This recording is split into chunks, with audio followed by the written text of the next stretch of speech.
Hi, everyone. We've set up this Being an Engineer podcast as an industry knowledge repository, if you will.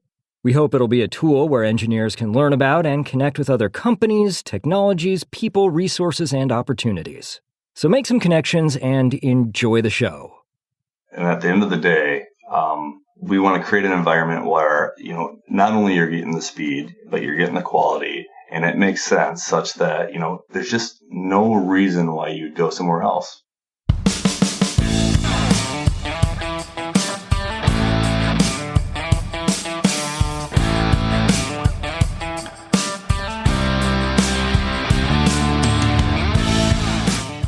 Hello and welcome to the Being an Engineer podcast. Today we're speaking with Dylan Lundberg, who is a manufacturing and R&D engineering manager at Protolabs, where he and his team manufacture prototypes and low-volume production parts using 3D printing, CNC machining, and injection molding, and other manufacturing processes. Dylan, thanks so much for joining me today on the show. No, thank you, Aaron. This is great. All right. So tell me, how did you find your way into Protolabs? I think pretty much every design engineer out there has heard of Protolabs. You folks are pretty ubiquitous at this point. How did you make your way into the company? So I was working for Bosch, that I'm sure everyone else has also heard of, for my first 3 years out of school. So I'm a mechanical engineer by schooling, and I kind of found a good gig that I, at the time, thoroughly enjoyed. One of my peers at Bosch had kind of hit the highway for Protolabs. That at the time, this was 8 years ago, so Protolabs was still kind of small, and I hadn't even really heard of them. I kind of associated Protolabs with 3D printing at the time, and that association still comes true, I think. But one of my peers joined Protolabs, and they were kind of throwing feelers my way because it was the water was boiling. It just felt like a company that was going to really take off, a lot of good things going, a lot of innovation happening, and personally, I love design engineering. I love innovation. I love invention. And at the time, I really didn't know what, Protolabs brought in those regards. I thought they were a quick turn manufacturer. What am I going to do at a manufacturing company? Am I going to lose some of my appetite for these other things that I enjoy? And so, it did intrigue me enough. So I reached out and I learned more about the company and really what they were trying to do. And I was hooked really quickly because it was far from kind of just a manufacturing company. Protolabs is truly trying to reinvent manufacturing in a lot of ways to kind of deliver the value props that that Protolabs does. The speed and the quality, et cetera. And so it was from there, and after the interview process, that I thought it was kind of a perfect fit, and I joined the crew. So awesome. What was it that hooked you about Protolabs? You said that you weren't so sure at first, but pretty quickly you decided, yeah, this is where I want to be. It was the one of the core values of Protolabs is the innovation piece. Manufacturing engineering is intriguing. Process engineering is intriguing, but at the time, especially, as mentioned, I was really big into kind of design engineering and creating systems and really turning things on their heads to promote efficiency. And I didn't have a great understanding of what Protolabs was. But as I learned that Protolabs was far from just a 3D printing manufacturer, where I eventually got heavily involved in is their quick turn injection molding business and their CNC business, and the way they have to deliver the products within those services is far from just manufacturing, as I mentioned. The processes on the background required nothing but invention. So I really got to whet my design engineering appetite, and for the first half of my career here at Protolabs, and I've been here a little over 8 years, was basically design engineering. So, put two and two together, what does a design engineer do at a manufacturer? And it's the fact that, all of these back-end processes that we utilize to deliver, our product, our inventions, they're trade secrets. It's you can't just take off the shelf ideas and kind of do what we do. Okay. And so I want to be sensitive, of course, to the fact that you do have a lot of trade secrets. So if any of the questions I ask prod too far into those trade secrets, just, let me know. And that's cool. We'll skip those. I am curious, what does a design engineer do at Protolabs? Because I've had that same thought, to me as well. It seems like Protolabs, they're a manufacturer. They turn parts around really quickly. So what does a design engineer spend 8 years doing at Protolabs? And you don't feel like you have to get into any like nitty gritty specific details, but is it a lot of like tooling design and like process design and automation, that kind of thing? Yeah, I think all of the above. There's a recent quote, and I don't know it verbatim, but Elon Musk was talking about Tesla and how the most impressive product that they create is kind of the factories that they build. And I would kind of draw a very similar parallel to Protolabs. How we have to manufacture those parts and the scale and speed at which we deliver require design engineering solutions to go do that. And so when you think of the quantity and how quickly that has to happen, standardization is absolutely key. So a lot of the fixturing and tool selection and tool use, you basically are standardizing the infinite, right? You're taking an upload, no matter what it could be, from Aaron or one of his guys at Pipeline, and in 30 minutes, regardless of what that part may look like, it could be in a machine getting created. So amazing. All right. Well, I'm super curious about how Protolabs got started. I mean, I've read a little bit. I can't remember the founder's name, but he was basically a software guy, right? And he wanted to bring injection molding into the 21st century with automation. Can you speak a little bit about what did Protolabs look like in the beginning? In fact, maybe it was First Cut in the beginning. I know the name changed at some point, but where did Protolabs start? What did it look like in the early days, and how did that evolution happen? Yeah, so actually the first company was Protomold, and it's kind of the classic tale of the frustrated engineer, and the founder's name was Larry Lucas. And so he was a frustrated engineer, but he happened to be a super ambitious entrepreneur already. He had started at least a couple other companies, not nearly as successful as eventual Protolabs, but he certainly already had that spirit. And so I think the tale goes his frustration. He was some sort of printer company that he had started, required plastic parts, and he was frustrated at just how long it took to get injection molded parts.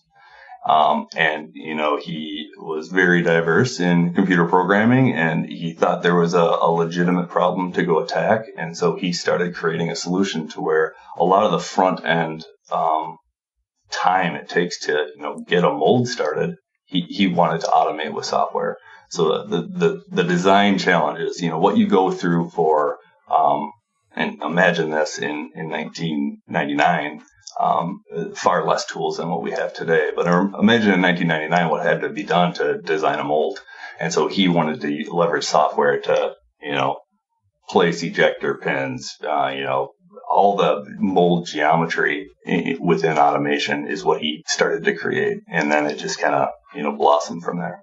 Nice. And it was called First Cut at some point, right? I'm not imagining that. You're not imagining it. So Protomold was the first one. And then, they expanded the business. I can't remember exactly what year, but to start including the CNC business. So First Cut was the moniker for the CNC side of the business. Got it. And then when the merge happened, then it kind of all became Protolabs.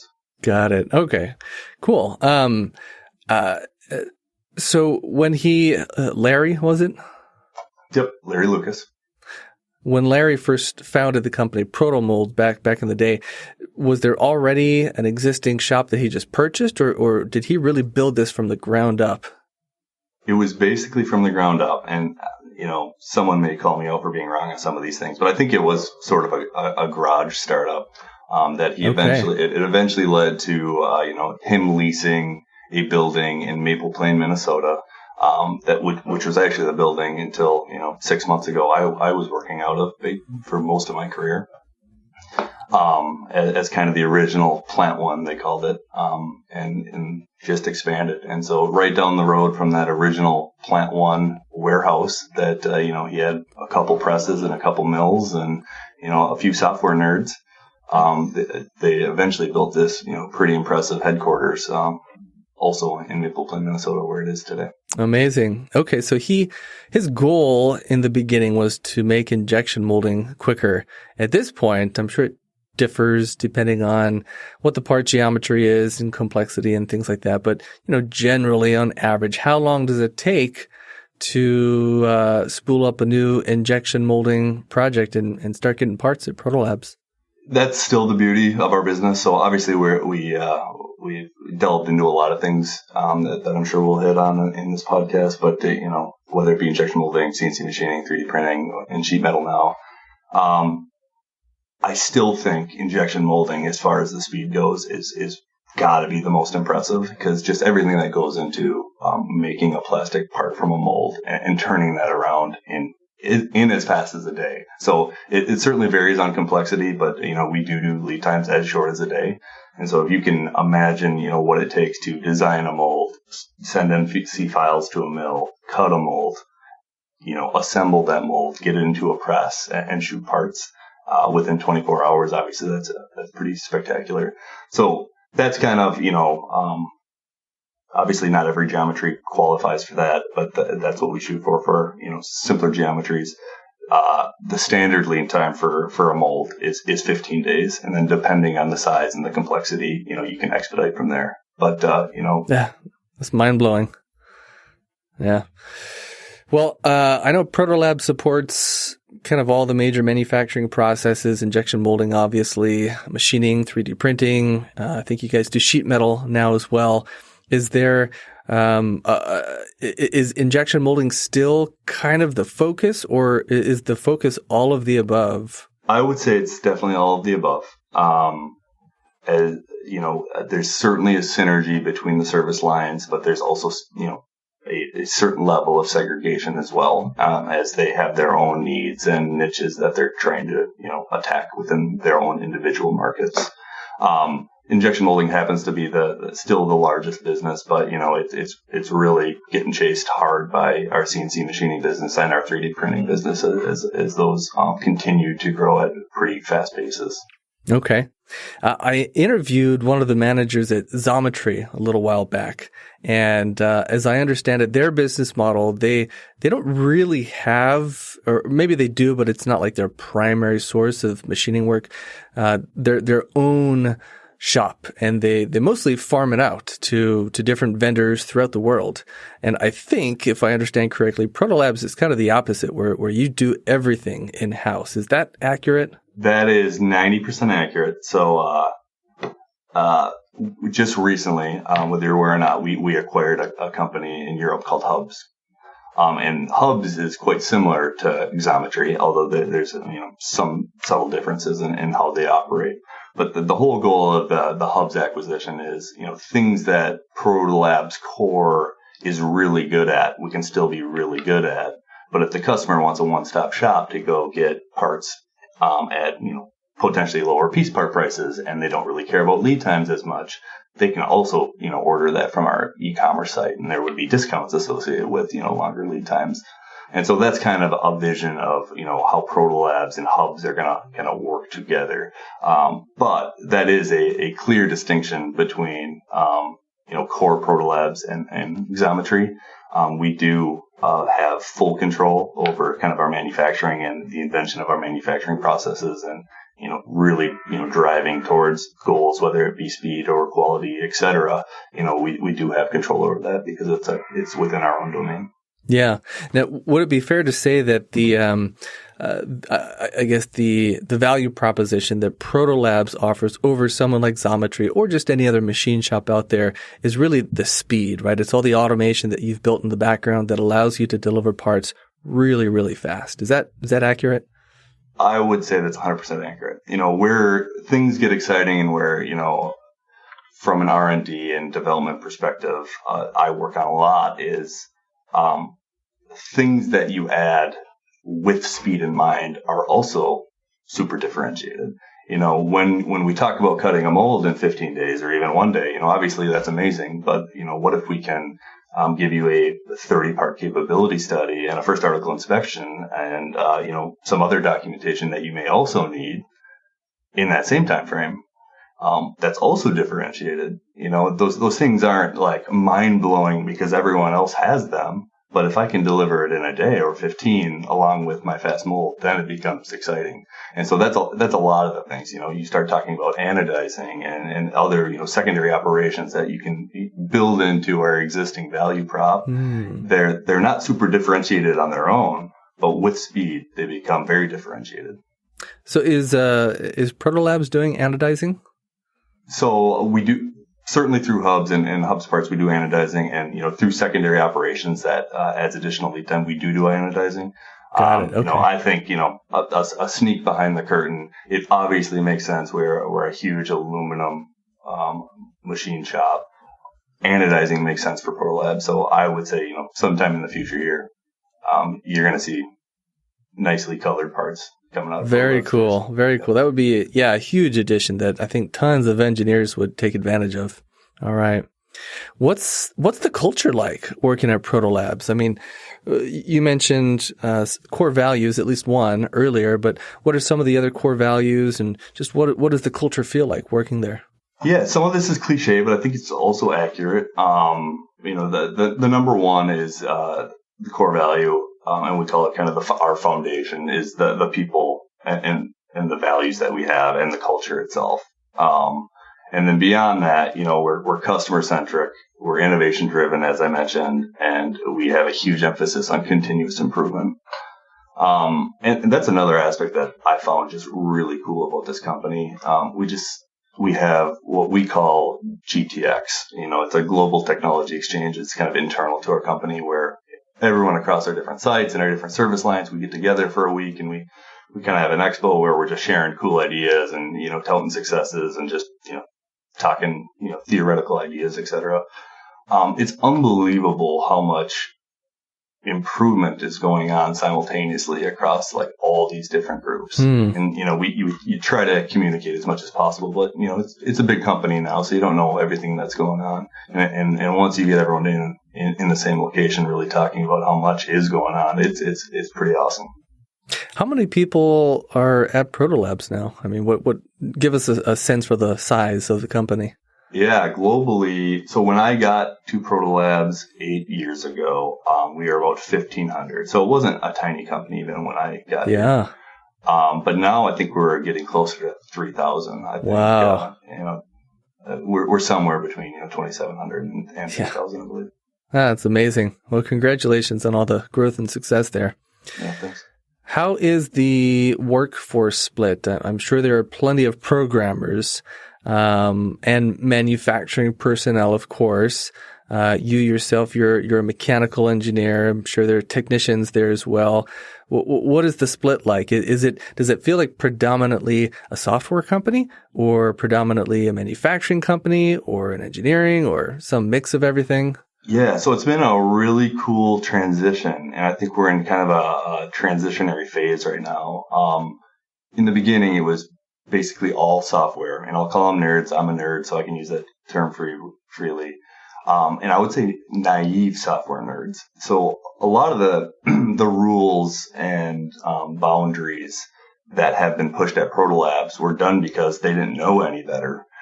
When they were developing some of these processes, where if you had, traditional mold techs and traditional, molding engineers and CNC engineers, they would have been like, not a chance in hell. That'll never work. But because there was naivety, we got away with a lot of things, and it kind of created a lot of the innovation in the early days. But, as we've grown and as we want to get into different segments, we need to get kind of a better mix of kind of the traditional ways and, the initial ways. And so as we've grown, there's been a lot more introduction of, traditional machinists and mechanical and manufacturing engineers and molding SMEs and CNC SMEs. to kind of pair with our software team. So we have a massive software squad between both Protolabs and Hubs. But now, each of our facilities in all the service lines definitely has, dedicated manufacturing engineering teams and myself being part of the research and development team. It's a pretty even mix between your kind of traditional personnel. And then the majority of the workforce is still kind of operations, I would say.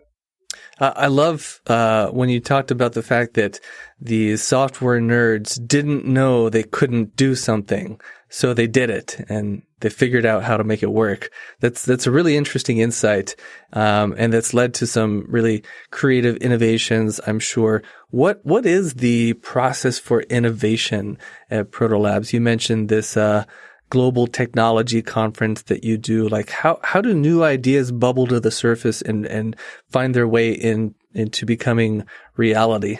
Yes, a lot of that is just the personnel you have, right? If you're hiring a lot of creative, innovative people, they just tend to talk about creative, innovative things, and I think that's one thing Protolabs has done very well. And as we've gotten bigger, there's definitely segues where you can, officially submit ideas to get it reviewed by people like myself within research and development to kind of put it in the queue or for some sort of analysis. But there is a lot of communication as well. So if people have ideas, whether it's from the floor or from their software teams, that's definitely siphoned through kind of leadership and management that's discussed forward. Okay.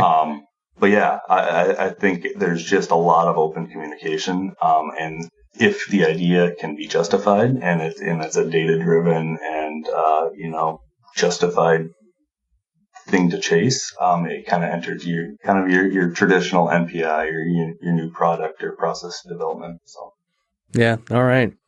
What was Protolabs like during COVID? Obviously, you need to be in the office to make parts. How did you all accomplish that? Yeah, so hats off to a lot of the operations team, of course, because they were the boots on the ground, regardless of all the development and software creation and other creation that you can do from home.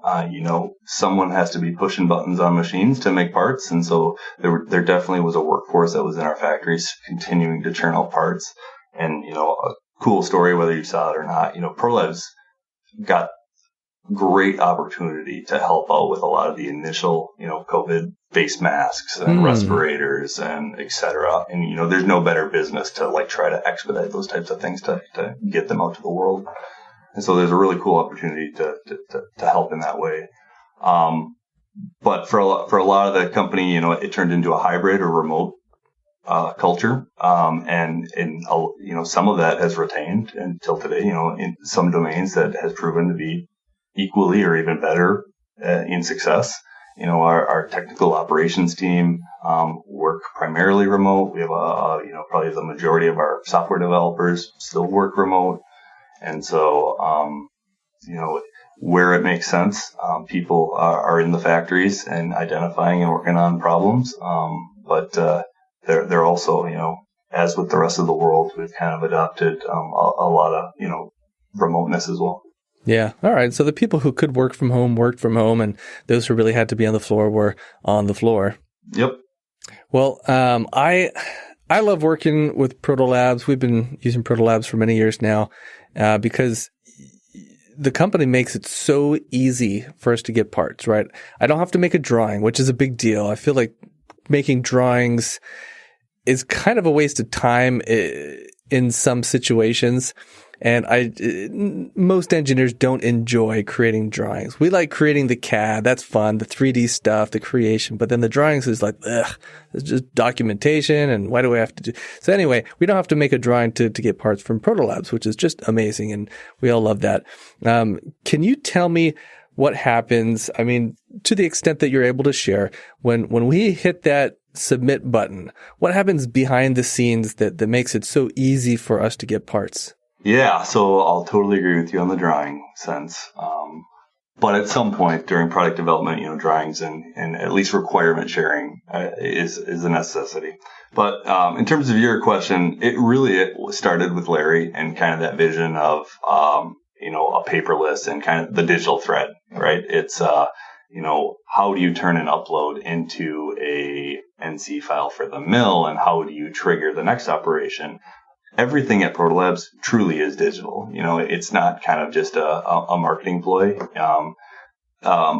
Each and every process as it flows through, it has kind of a digital marker, and the majority of the time you're just, along with the mold or part going from operation to operation, digital triggers are getting set. And so, that's a huge play in how these things are, so standardized and at scale and can be as quickly performed as they are. It's because, we've created the infrastructure to execute it in that way. Yeah. All right. Well, I'm going to take just a real short break here.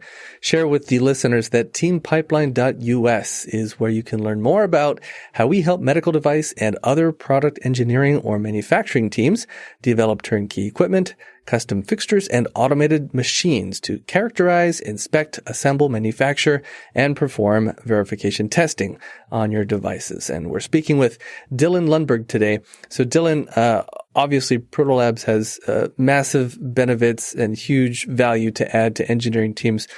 Can you talk a little bit about what are some of the limitations of the Protolabs process? I mean, in what situation might a customer consider working with a more traditional machine shop over Protolabs? So obviously it's a constant pursuit of mine to make, my answer to this question be harder to answer. Right.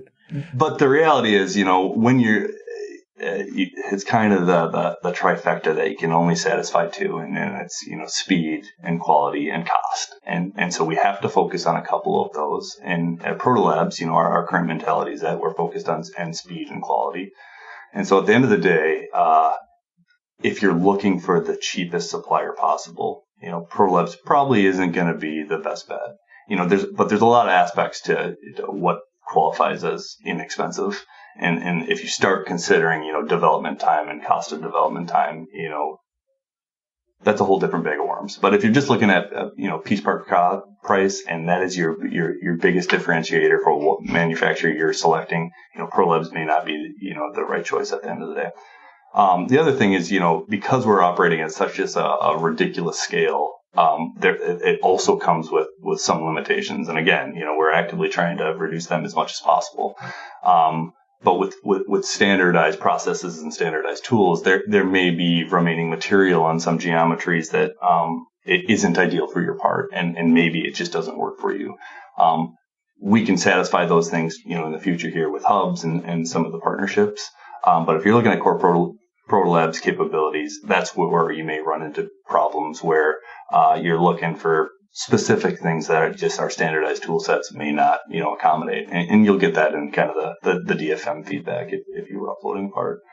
The other thing is, and again, at least currently, if you're looking for super tight tolerance parts, we have standard tolerances that we advertise, for our CNC business, that's plus or minus 5 thousandths tolerances.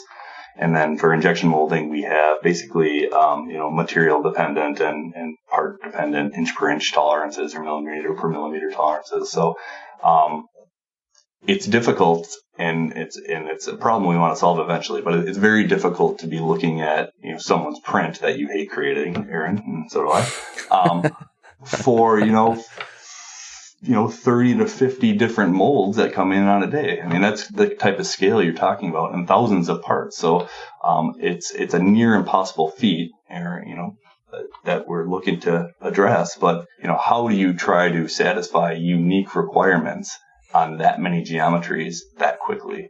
Yeah. And so, at least currently, that's part of the limitation. If you're looking at super tight tolerances or special requests that we may not offer through secondary ops or partnerships, we may not just have the solution yet for you.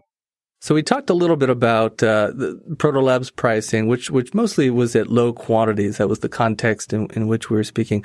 Tell me a little bit about production pricing at Protolabs. Yeah, I'll actually kind of clarify that a bit. When I was referencing that we may not be the right place to go if you're just solely concerned about cost, that is probably actually more associated with our high quantity pricing. I would say because of the automation and standardization, you're probably not going to find a better price point, between the 1 and 10 quantities. It's just when you're getting into, the tens of thousands and hundreds of thousands, we may become less competitive. Got it. Yeah, in Protolabs' defense, I will say that maybe part costs are a little bit higher, but they're not a lot higher. It's not a huge difference. And also, in the rare situations where maybe the tool set that Protolabs is using is not able to remove all the material, it's usually a very small amount of material. In fact, in some cases, I've just said, yeah, go ahead and make it that way. And then I'll get a Dremel and I'll just kind of grind out what I don't need. And they're very good about telling you this is exactly the area where there is going to be some material left. So it's pretty clear. They're pretty clear notifications to the user, if that even is an issue. Going back to the tolerances that you were talking about, plus or minus 0.005 of an inch, pretty typical tolerances for any machine shop. I've always wondered, now, that's your stated tolerances, yes, of course, but you're using CNC machines.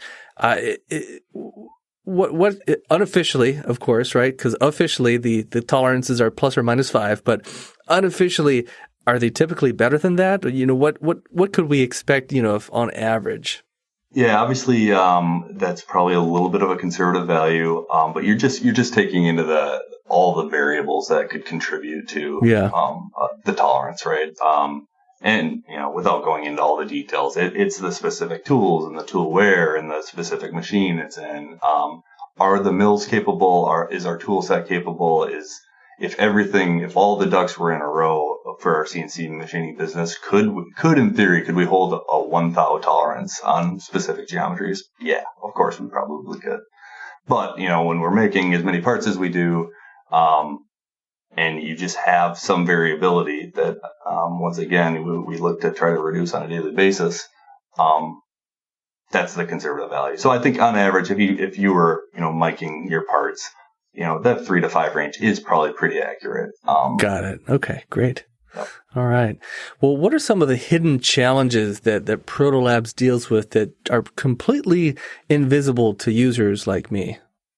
Going back to the problems of scale, and I think, if you don't, and most people wouldn't, if you don't understand like how many different geometries and how many unique and in quantity parts Protolabs is making, you'd be baffled by a response of like, what do you mean you can't do that unique operation for me? What do you mean you can't assure that for me? Because, a typical machine shop, I'll reference a mold shop. There could be, your mom and pop mold shops may make, 3 to 10 molds in a year. And as I mentioned earlier, we could make 30 to 50 molds in a day. And so to be able to handle, a specific mold very specially for somebody is the challenge. And so, we try to be, at least with kind of our standard outputs, adequate generalists in some of those regards. So, it's the cons that may come with using Protolabs, or the concessions that they have to make. Who cares? I'm getting my mold in 15 days, or I'm getting my part in 3 days.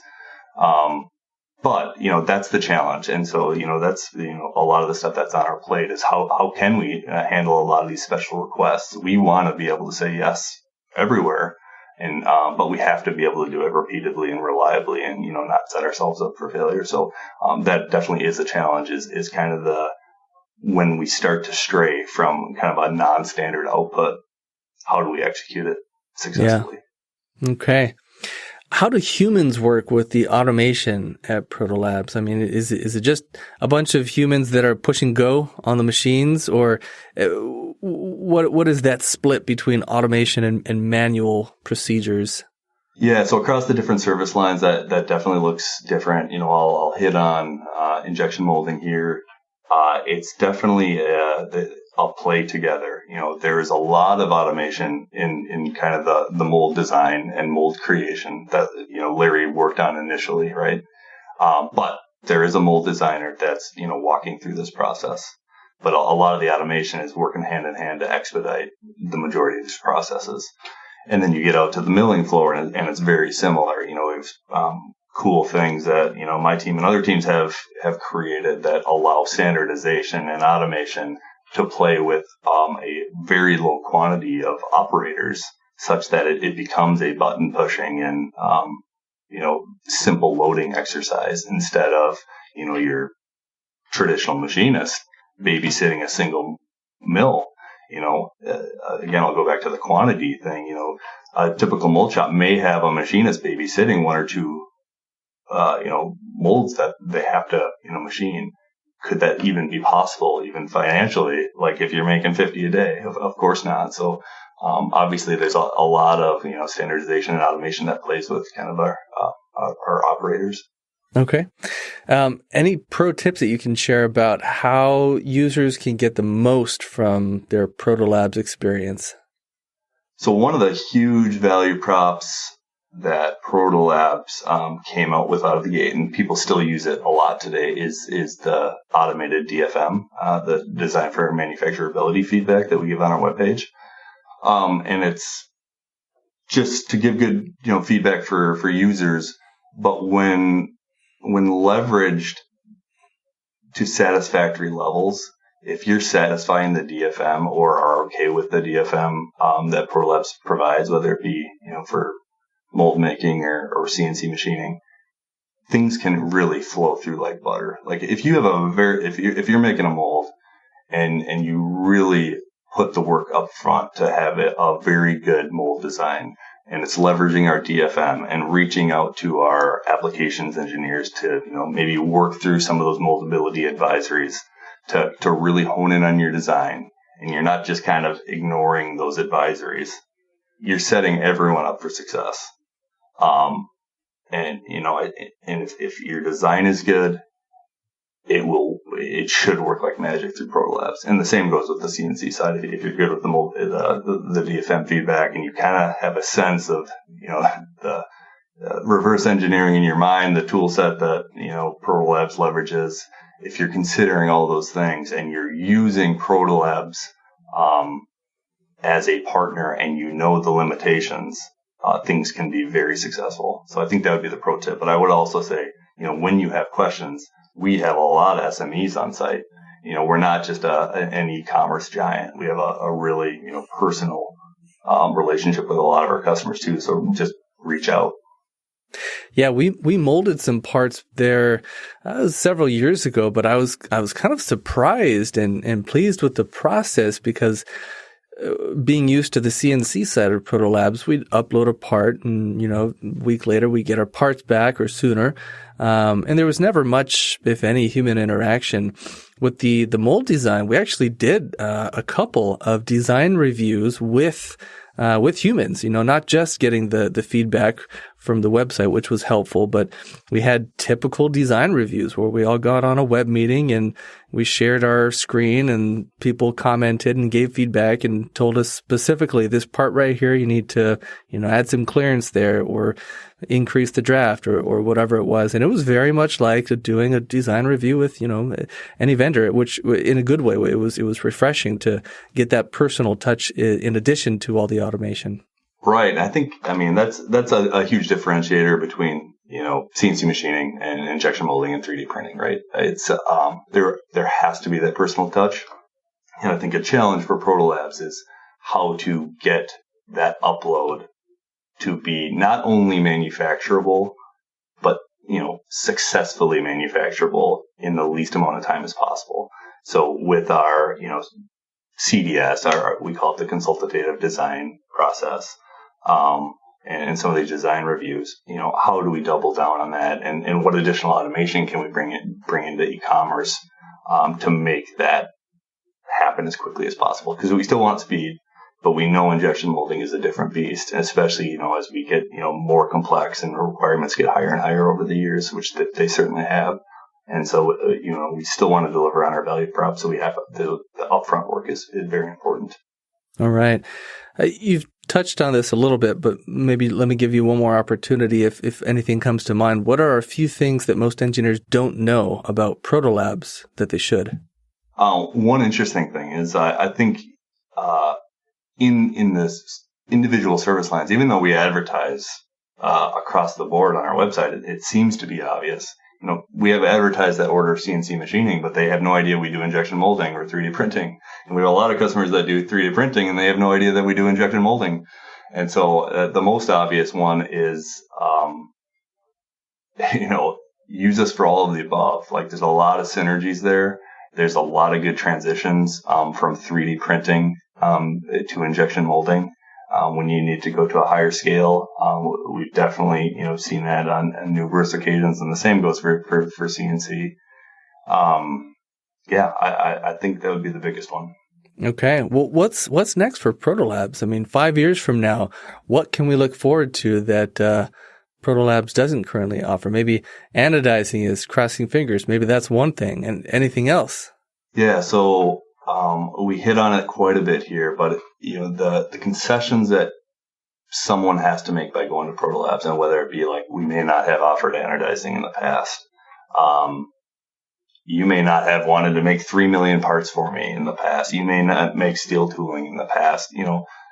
We want to eliminate all those concessions. And at the end of the day,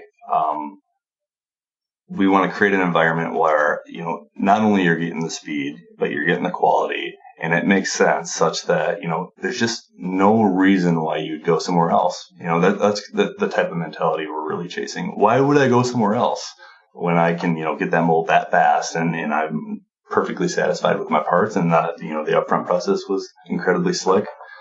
But then, at a higher level, production is certainly, where we're also starting to dabble. Protolabs, 5 years ago, actually, I'll say when I started, on the injection molding side, there was a debate whether we wanted to keep making parts for a customer, because they kept wanting more, and we're like, well, we don't want to tie up a press. We could be making more prototype molds. And it was at that time, about probably 6 or 7 years ago, that we made a conscious decision to open a whole new injection molding plant that was dedicated to production jobs. It's wall to wall filled with presses for production, because customers were satisfied enough with our parts as prototypes. Why not make more in production quantities? And so as we further dive into the production space, and it's massive, that's what's intriguing. And again, it goes back to, why would I go anywhere else? That's what we want to create. It's satisfying those production needs and requirements that may not have been necessary for a prototype. It's a different world. And, that's also a cultural challenge. In the very early days, because it was so differentiated and because it was so fast, there was basically zero metrology on the floor. It's like, make a part, make sure it looks like the part, ship the part. It didn't make sense to go anything beyond that, and customers were elated just because they're getting a molded part in as quickly as it was. We're past that. There's a lot more competition, and people are leveraging us for end use parts. We want to be able to satisfy them for kind of all their needs. So whatever that may entail, and there's a nice laundry list of projects under my belt, that's kind of where we're heading. That's an exciting vision. I can't wait to see how that unfolds over the next several years. Well, Dylan, this has been really awesome. Thank you so much for spending some time with me. How can people get in touch with you, or just in touch with Protolabs in general? So Protolabs, obviously, you can go to the website. We have people ready to chat all the time. You can personally reach out to me at dylan.lundberg@protolabs.com. Actually, feel free if you have questions. Other than that, other contacts at Protolabs should be fairly easy. Great. All right. Well, Dylan, thanks again. I really appreciate it. Anything else that you want to share that we haven't touched on already? Just thanks for having me on. I think this has been great. I think we covered quite a bit. Great. All right. Well, thank you so much. Thanks, Aaron. I'm Aaron Monker, founder of Pipeline Design and Engineering. If you liked what you heard today, please share the episode. To learn how your team can leverage our team's expertise developing turnkey equipment, custom fixtures, and automated machines, and with product design, visit us at teampipeline.us. Thanks for listening.